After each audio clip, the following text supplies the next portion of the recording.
আইপিএলের ইতিহাসে এই প্রথম 7 ওভারের আগেই ম্যাচ জিতে নিল বেঙ্গালুরু। দর্শক, মাত্র 75 রানে অল আউট হয়ে যায় দিল্লি। আইপিএলের ইতিহাসে এটাই যেন একটি অন্যরকম ম্যাচ। দর্শক, শুরুতে ব্যাট করতে নেমেছিল দিল্লি।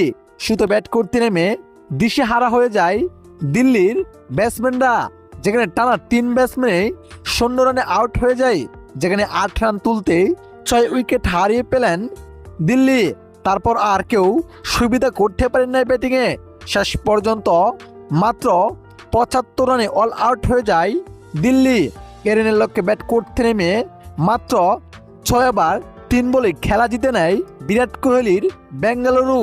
আর এমনভাবে ম্যাচ ছেড়ে রীতিমতোই যেন খান্না করে দিলেন লোকেশ রাহুল।